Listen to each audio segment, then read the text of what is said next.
Hello everyone. Did you have a good Sunday? Are you sleepy and ready for tonight's stories? This first book is called Duck for President. That sounds silly.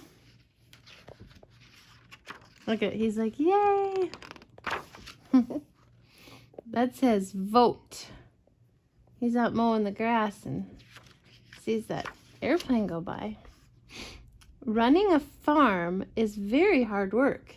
At the end of each day, Farmer Brown is covered from head to toe in hay, horsehair, seeds, sprouts, feathers, filth, mud, muck, and coffee stains. He doesn't smell very good either. Look at they're plugging their nose. One pig is like dog. Yeah. The animals have chores to do too. The pigs have to clean under the beds, cows weed the garden, sheep sweep the barn, and Duck has to take out the trash, mow the lawn, and grind coffee beans. I wouldn't mind Duck's chores. At the end of each day, the pigs are covered in lint bunnies, the cows are covered in weeds, the sheep are covered in dust, and Duck is covered in tiny bits of grass and espresso beans. At least he smells like coffee. Duck did not like to do chores. He did not like picking tiny bits of grass and espresso beans out of his feathers. Why is Farmer Brown in charge anyway, thought Duck. What we need is an election. He made a sign and hung it up in the barn. It says, Farmer Brown must go. Farm election tomorrow. The next morning, Farmer Brown found a poster on his front door. Vote Duck for a kinder, gentler farm. He looks shocked. Farmer Brown was furious. He ran to the barn and found the animals registering to vote. Voter registration. Voters must live on the farm and show valid ID and be at least this tall. But the mice got together and protested the height requirement, so Duck crossed it off. On election day, each of the animals filled out a ballot and placed it in the box. The vote was counted and the results were posted on the barn wall. Farmer Brown got 6 votes and Duck got 20. Farmer Brown demanded a recount. One sticky ballot was found stuck to bottom of a pig. The new tally was Farmer Brown 6 and Duck 21. The voters had spoken. Duck was officially in charge.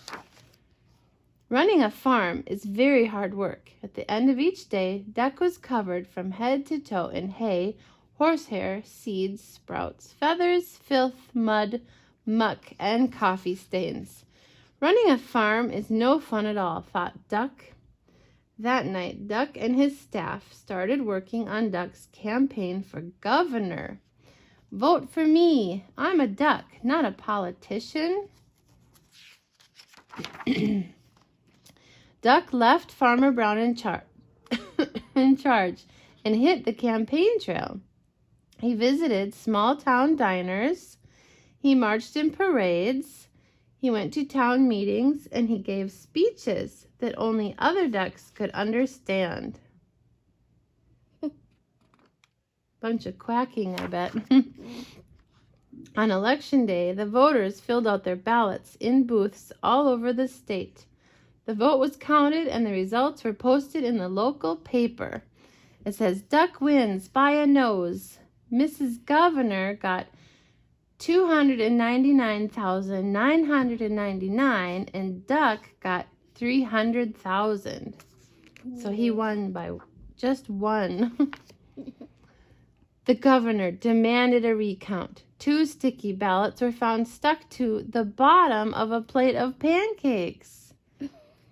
The new tally was Ms. Governor got 299,999 and Duck got 300,002. The voters had spoken. Duck was officially in charge. Running a state is very hard work. At the end of each day, Duck was covered from head to toe in hairspray, ink stains, scotch tape, fingerprints, mayonnaise, and coffee stains. And he had a very bad headache. Running a state is no fun at all, thought Duck. That night, Duck and his staff started working on posters for the presidential election. A duck for a change. I like Duck. Duck, making us proud again. Duck left his staff in charge and hit the campaign trail. He kissed babies in local diners. He rode in parades. He gave speeches that only other ducks could understand. He even played the saxophone on late-night television. On election day, the voters filled out their ballots in booths all over the country. The vote was counted and the results were announced on CNN. It says, Mr. President, oh goodness, I'm not going to read these big numbers, but it says the president demanded a recount. 10 sticky ballots were found stuck to the bottom of the vice president. And here's the new tally. The voters had spoken. Duck was officially in charge again. So here the president won, but here Duck won because those were the missing ballots. Running a country is very hard work. At the end of each day, Duck was covered from head to toe in face powder, paper cuts, staples, security badges, Secret Service agents, and coffee stains, and he had a very bad headache. Running a country is no fun at all, thought Duck. Then he checked the help wanted ads.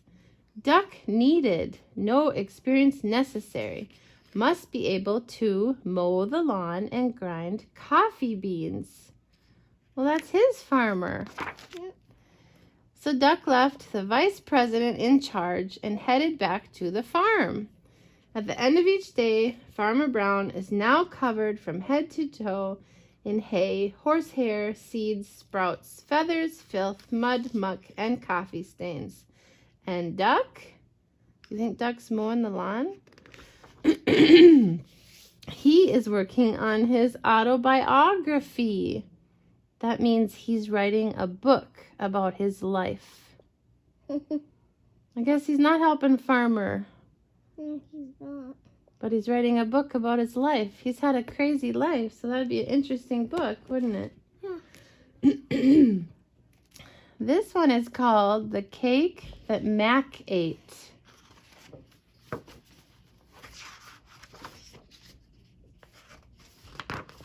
Ooh, that's a pretty cake. Yeah. This is the cake that Mack ate. This is the egg that went into the cake that Mack ate. This is the hen that laid the egg that went into the cake that Mack ate. This is the corn that fed the hen that laid the egg that went into the cake that Mack ate. This is the seed that grew into corn that fed the hen that laid the egg that went into the cake that Mack ate. This is the farmer who planted the seed that grew into corn that fed the hen that laid the egg that went into the cake that Mack ate. This is the woman who married the farmer who planted the seed that grew into corn that fed the hen that laid the egg that went into the cake that Mack ate. These are the candles that lit up the cake that was made by the woman who married the farmer who planted the seed that grew into corn that fed the hen that laid the egg that went into the cake that Mack ate. This is Mack. He eats cake. He ate the cake. Oh no. Look at how upset they are.